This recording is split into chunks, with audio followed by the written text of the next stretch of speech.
So, let's start with this. Like I've been talking in a previous video, previous stream, about the topic of the week, topic of the day per se, which is this week safety in cohesion, in connection with self-compassion, self-care, kindness to one's self-kindness, self-care essentially, yes.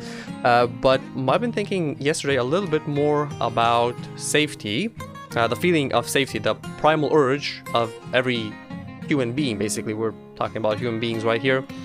The primal urge to efficiently live, to fulfill your dreams, to be open, to be stable. Basically, stability, safety, those terms are very synergistic, I'd say, similar.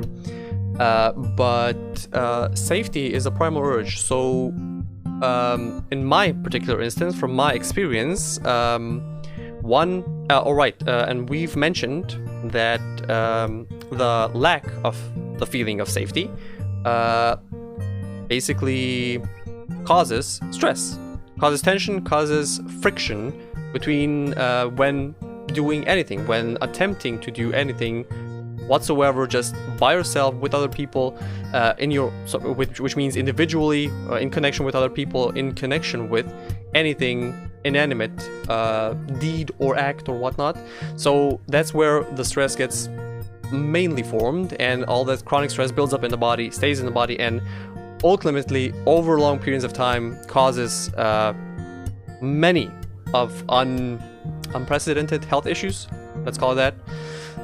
So there's that.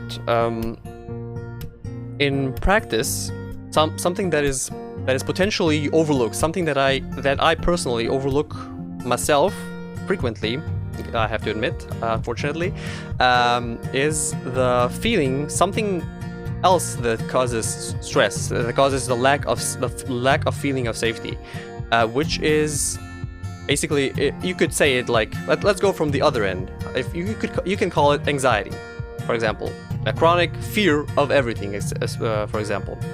Basically, what anxiety is nowadays, especially, it's a prevalent thing. It's an issue, absolutely.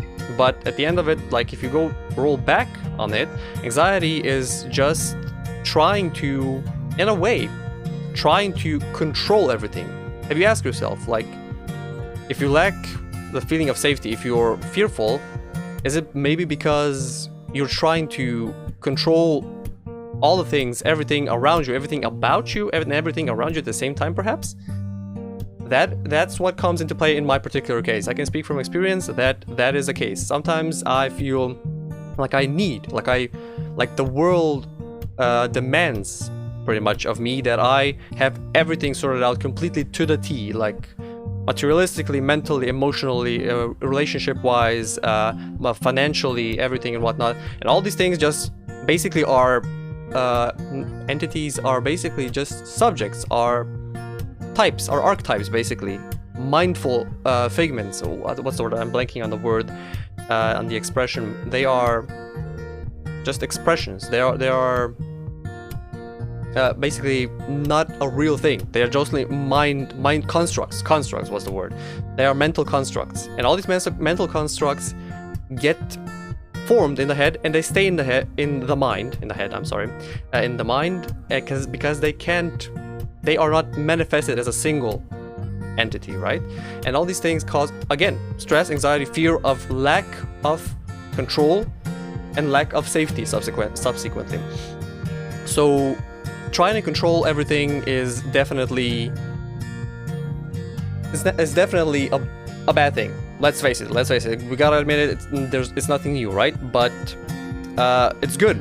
Control is still good. We need some form of control. We have, on one hand, we have over control of everything too much, and on the other hand, a polar opposite, we have complete and ultimate surrender, which is like phlegmatism, or just phlegm.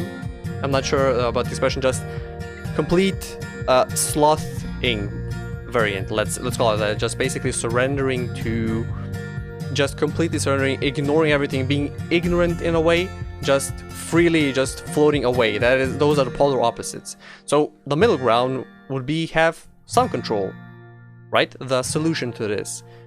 In other words, in other words, we have to remind ourselves, we have to be mindful of the fact that the only aspect we can fully control is ourselves. We will never be able to control our outside, our surroundings. We'll never be able to control, to change or surpass other people, to subdue other people, let's say, or even occurrences, even acts or things going on around us. We will never be able to affect them directly or just 100%ly. We can, however, focus on we can very well adjust our perception, our acceptance of the situation, our response to the situation. So instead of focusing on the things we think we can control outside ourselves, we should focus on how we perceive our surrounding, how we perceive the current situation. That is why, very much moment in time, right here, we should strive to focus on the very present moment in time. Same with time. The theory of relativity about time and everything is, you can look it up. I encourage you to look it up. But we can't change the past. We know we can somewhat affect the future, but we do that by focusing on the present moment, where time-wise and like individual-wise, we have the most control we can hope for in this reality, right? So a practical solution to the lack of safety, in other words, of the feeling of needing to control everything, would be just, from my personal experience, focus on one thing at a time. That's easier said than done, of course. Start small. We have come to a day and age where we think we need to be this perfect rendition of a human being, that we need to be perfect in every shape, way, or form. We need to do many, many, many things. But the reality of things is we can really just 100% focusedly do one thing at a time. So we should really return to that segment just ever so often, right?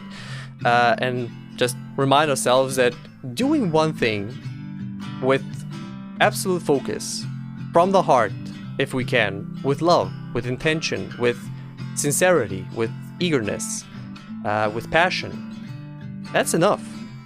That really is enough.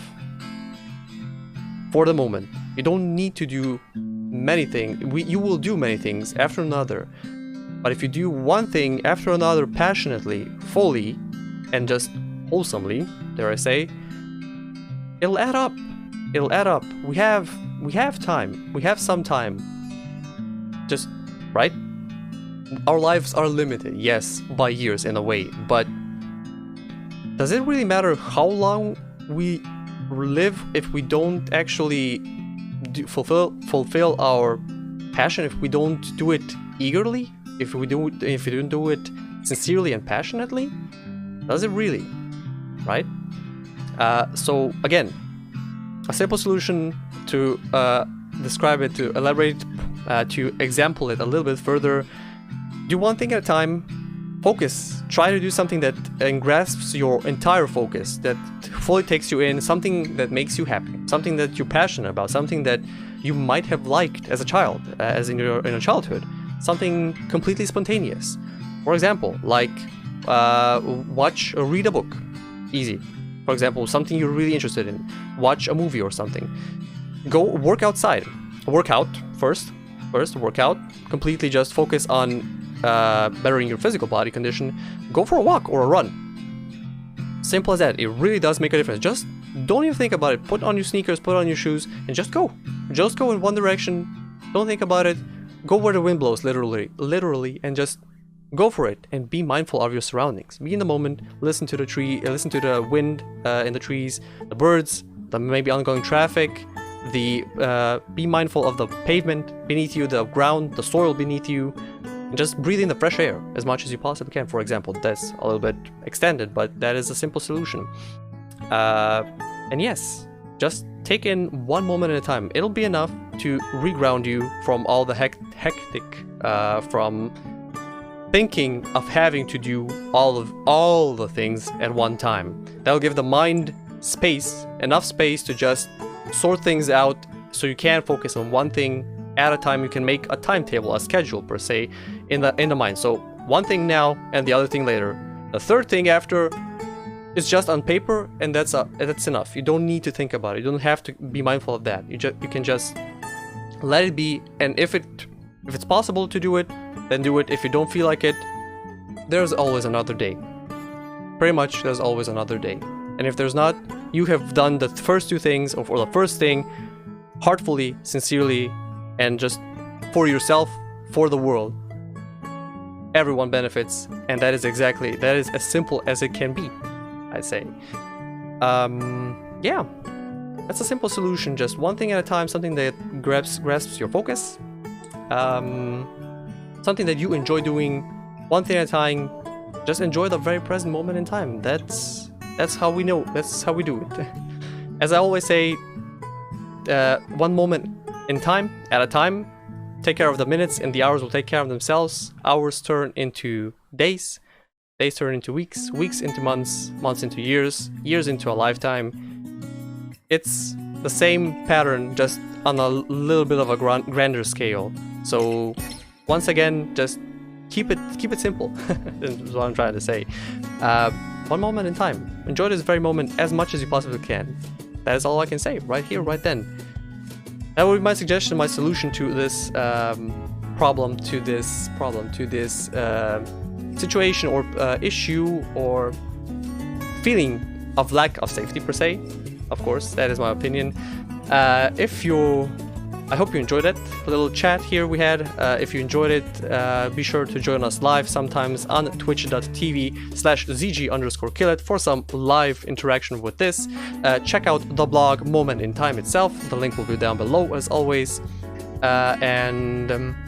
Yeah, that's pretty much it. I hope you resonate with this said and done. If you did, let me know what you thought of it, what popped into your mind. What do you do about these things? I would love to know all these things, and of course I hope it helps you in any way, shape or form.